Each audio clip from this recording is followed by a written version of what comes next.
I want to end up this first lecture series covering over some just important broad theories and important concepts to industrial organizational psychology. So I probably should have put an image of a soapbox on this slide because this is where I'm going to do a little soapboxing. Your goal as you become an industrial organizational psychologist is to learn how to do it right. And what I mean by learning how to do it right is learning how to truly be both a scientist and a practitioner. That you're wanting to actually come up with the abilities and the process. Hold on, my phone just went off. There we go. I'm going to just keep going. I'm kind of a believer in not making a perfectly polished set of slides. So anyway, what I was talking about was that your goal is to make sure that you go into every intervention as a true industrial organizational psychologist, that you are bringing your knowledge and your abilities as a scientist and a practitioner, that you are going to come forth and ask the questions of how do I really make sure we've identified the problem, that we've quantified the problem, that I've researched the problem, that I have a good scientific background to help guide the intervention I have chosen, that I'm going to use that intervention in the very best way possible, the practice. But once it's actually implemented, I'm going to go back to being a scientist again and ask, is it working? Did it make it a better place? Is it actually improving? Is the problem gone? And did it improve the situation? The problem's still there. Can I do more interventions? That's the process I want, and that's a cyclic process. That's a process of research, implementation, and research. Science, practice, science. Now, having said all that, the reality is a lot of the times the science portions are going to be a hard sell, and the science portions are going to be the first things cut out of budgets.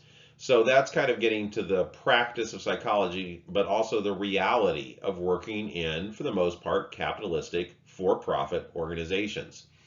That you have to be an advocate not only for yourself and also the scientific model. I'm sorry about that. I'm going to put the phone up at this point. Bonus points if you know what theme song that was. Anyway, so again, just recognize that what we're teaching you in the next 2 years is the science practitioner balance. We're teaching you both, and we're teaching you to know how to do something the right way.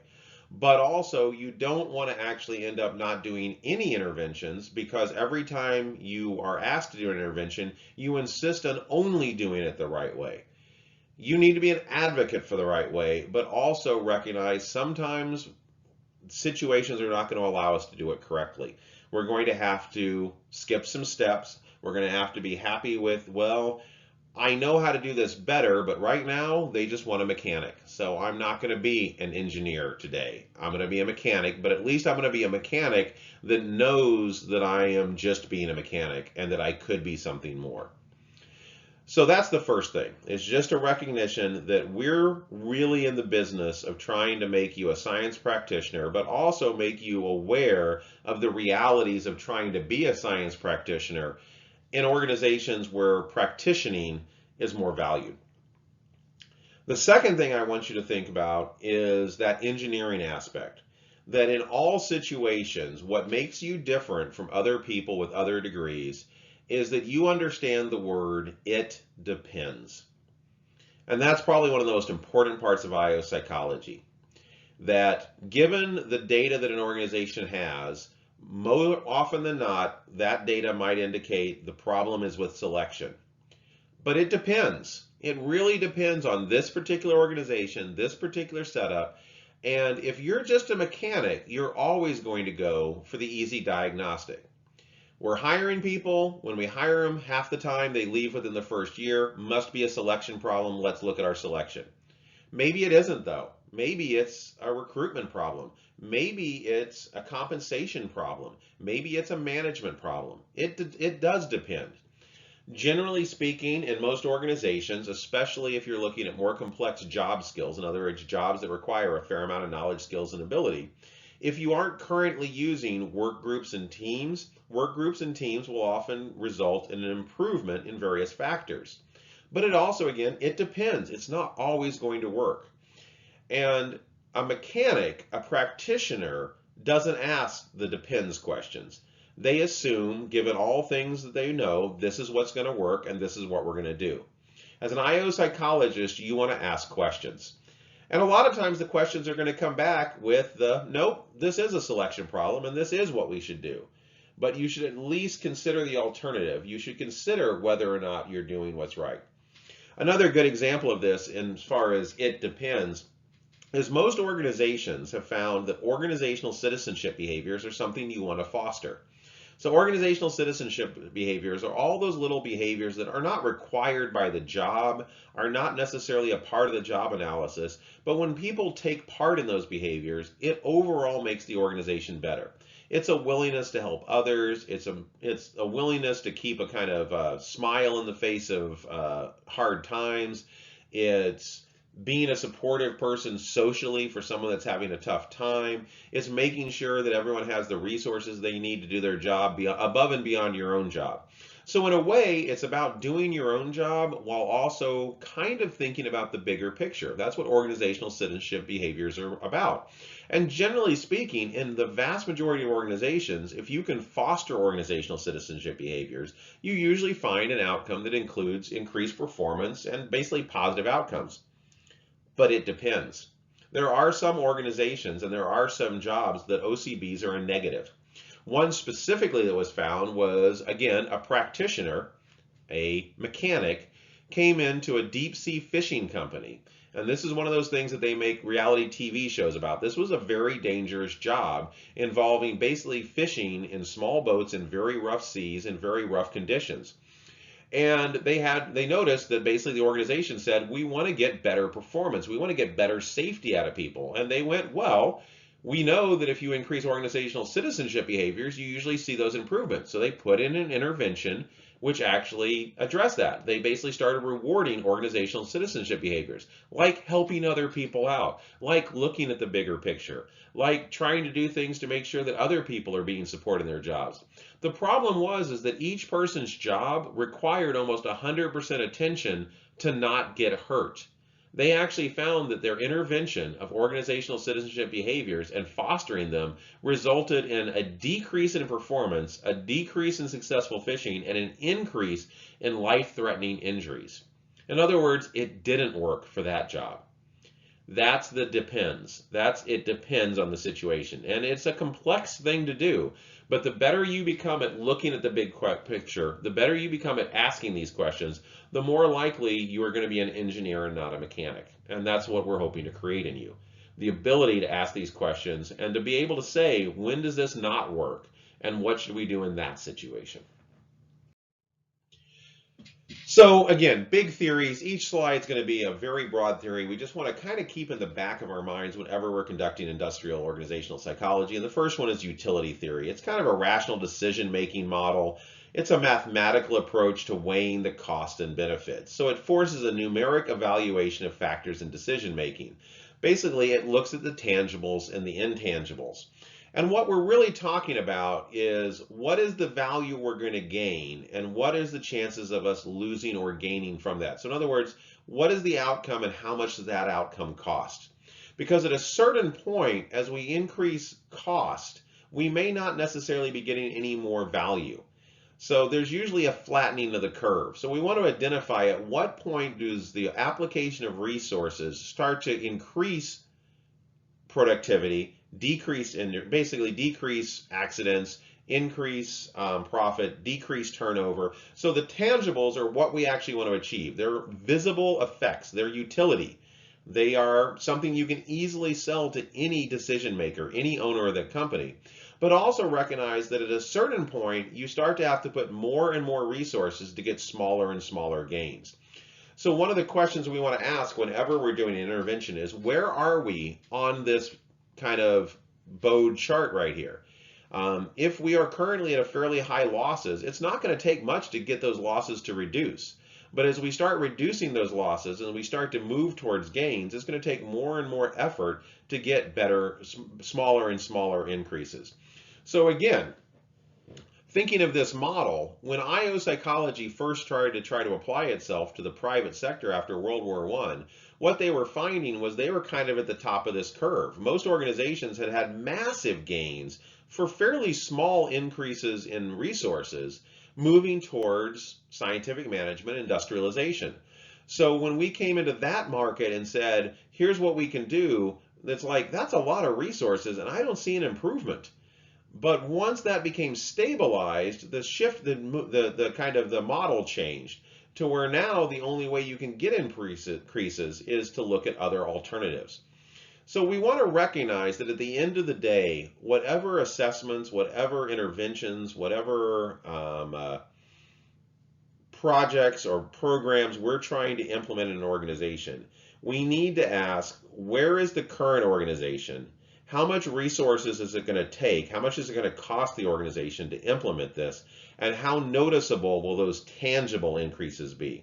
That doesn't mean that the intangibles don't have value. It's just they're harder to necessarily directly connect to organizational outcomes such as profit and production. The second big model is open systems model, and this is the idea that all organizations are basically living creatures, that they have inputs, throughputs, and outputs, a feedback loop, and they exist in an environment.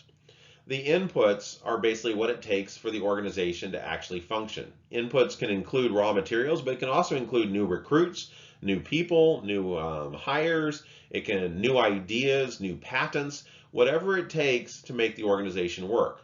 The throughputs are what the actual organization does. It's how the people interact with each other. It's the jobs they do, the tasks they complete. It's the creation of raw materials to a final product. The outputs are what the organization actually produces. It's what it sells. It's what it actually gives to the environment. So again, if we're looking at an orchestra, the orchestra can include a pool of available musicians. It can be hired. It can include a theater in which to perform. It can include donations. It can include sheet music. The throughputs is the actual rehearsal, choosing what music to play, practicing that music, creating an orchestra, and creating marketing campaigns to let people know that the organization is going to put on an output. And that output is the actual performances.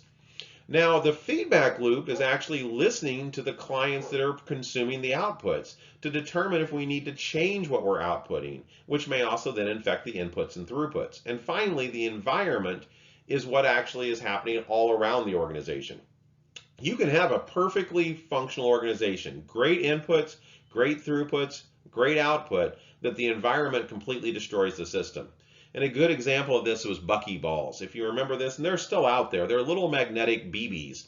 And originally when they came out, they were sold as an office toy, about 100 magnetic little BBs that you could form into various sculptures, and the company that created them was incredibly successful. They were on a hard growth spurt, you could find them anywhere, and then the United States government actually ruled them to be a toy and a dangerous toy. And overnight, that company, the environment had changed. The inputs, where they got the metal, how they made the products, the throughputs, how they actually created an output, the buckyball product, and the feedback, the customers for the most part loved them. All of that was basically useless in the face of an environmental change. Their product became illegal. So when we're looking at an organization as an industrial organizational psychologist, as we're asking the question, it depends, one of the things that we first want to think about is, where does the problem exist? Does the problem exist in the environment? Does it exist in the inputs? Does it exist in the throughputs? Does it exist in the outputs? Does it exist in the feedback and communication loop? And that is going to be different answers for each of these. So for example, if the problem is getting the right people in the organization, that's a recruitment selection problem, and that's in inputs. If the problem is that once people are in the organization, they tend to slack off and they're not working, well, that's a throughput. If the problem is that the final product is substandard and often has poor performance, that's an output issue that might also be a part of throughput. And again, if the organization is not listening to the environment, listening to what its clients are saying, it may also at that point start producing something that's no longer wanted. And this is what often happens in the tech sector, where you have a very popular product that everyone loves, but already other companies are coming in with alternate products, and suddenly BlackBerries are not the phone anyone uses anymore, even though they were at the top of the system initially.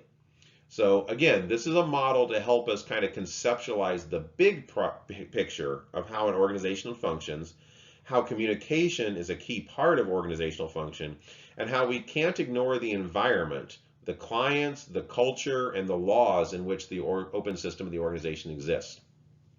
And that using this model is going to help us have a better idea of how interventions can or could be successful or not successful in various organizations. So again, open systems theory basically is the idea that every system is an interrelated set of elements, super and subsystems. We have inputs, we have processes, we have outputs, we have environments, and we have the feedback loop. This is pretty much just a slide kind of quantifying what I was already talking about. But the idea also is that these systems are interrelated. That if you're changing the throughputs, it may impact your communication link, it may impact your output, it may impact your inputs. If the environment changes, it may require changes in all of these systems, or a major change in one of the systems, which then results in additional changes in other systems. So just recognize that any good intervention is going to have ripples throughout the system, and you want to try to anticipate them as well. Another broad theory, and this is kind of getting back to that theory why or organizational theory, is that people are investments. That there's various types of jobs, technical, administrative, solitary versus interactive, simple versus complex, creative versus repetitive. And that we want to be defining the types of jobs as one of the first things that we want to do before we start picking on interventions that we're going to use in an organization. Again, this is one of those it depends. What works for a technical, solitary, simple, repetitive job may not be what works to increase productivity in an administrative, interactive, complex, creative job. We want to think about how these types of jobs will impact different recruiting tools, different selection tools, different placement tools, different performance tools. So for example, again, if you have a technical, solitary, simple, repetitive job, performance may be very easy to measure. How many units do you make per hour, and do any of them have defects? Very simple, very objective. If you have a technical, interactive, complex, creative job, you're an engineer, and that you create complex plans over multiple months, how do you measure performance at that point? It becomes a lot more complex, a lot less objective. So again, we're going to change our technologies, we're going to change our interventions, we're going to change our strategies based on these it depends questions. And one of those is that there are different types of jobs, there are different types of people, and our goal is kind of person environment fit. Find the right people for the right job, and then use the right interventions for that combination. We want to make sure that our interventions fit within a workforce plan. So basically a workforce plan is, again, realizing that most of the time in psychology, we tend to be focused on one individual. We're focused on measuring the knowledge, skills, and abilities and other traits of an individual. We're then comparing them to the knowledge, skills, abilities, and other traits that might be required to do a job. And then we're using that comparison to do selection, recruitment, training, promotion, and performance evaluation.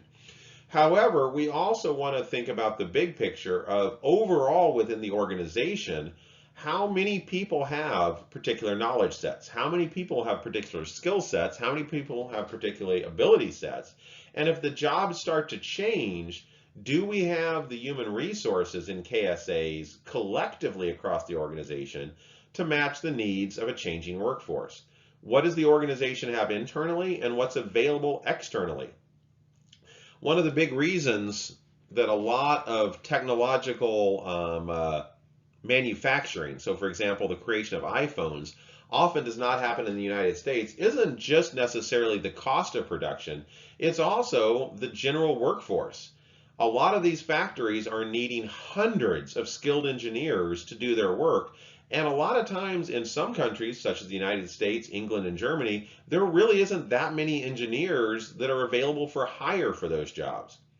So we need to develop action plans to predict the needs of what is the future KSAs an organization needs, and how are we hiring not just for our current jobs, but also hiring in such a way that our organization is flexible to changing jobs and changing products. So how do we determine how well our plan supports those organizational needs? How do we make sure that our plan actually includes feedback loops or communication? And again, checking in with the environment and what's changing in the business that we do that's going to impact that. So again, thinking holistically while also focusing on the individual is what we're talking about here as far as a major part of IO psychology.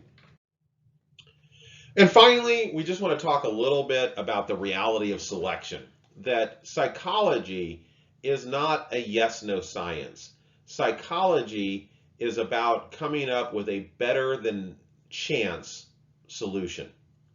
So what I mean by that is that whenever we're trying to determine if someone's a good fit for a job, we've measured the job, we've identified knowledge, skills, and abilities. We've created assessment tests to find out if someone has those knowledge, skills, and abilities. And our goal in this situation is not then to have 100% success in hiring. Our goal is to have a better than chance of getting the right person. So this is the idea of using correlations and selection. That basically on the bottom we have a predictor battery. We have the tests. And somewhere within those tests we create a bar that you have to score above a certain score on this combination of tests before we ever hire you. Once someone's in the organization, we then have a criterion, a measure of performance, and again, we have a bar. At what point is your performance substandard to where you either need to get training or you're going to be fired? So what is the minimum bar for success in the organization? By pairing the two of these scores in a correlation, we start to look to see how well we're doing. Now, the first thing to recognize is that half of this chart usually doesn't exist in reality. So if I never hired you in the first place, I don't know if you were a correct rejection or if you were a miss, an incorrect rejection. So quadrants Q2 and Q4 are usually assumed, but we don't actually have that data. What I have is the people that I hired with my selection battery. And I need to recognize that my goal here is to get more people into Q1 than are in Q3. So if all I was doing is that every time someone came into an organization, I just flipped a coin, chance, 50-50 hiring, I would probably find that about half the time it was a successful hire and about half the time it was an unsuccessful hire. What I'm looking for is something more like what we see here. About 70% of the time when I say this person is going to do well at their job, they do. They're hits. And only about 30% time when I say someone's going to do well at their job, it actually turns out we either need to do remedial training or we eventually end up having to terminate that employee and fire them. Q3, a false alarm. Now, the better our selection techniques are and the better our measure of performance, the easier it is to find this relationship. Also, knowing this relationship, we can start to become more selective.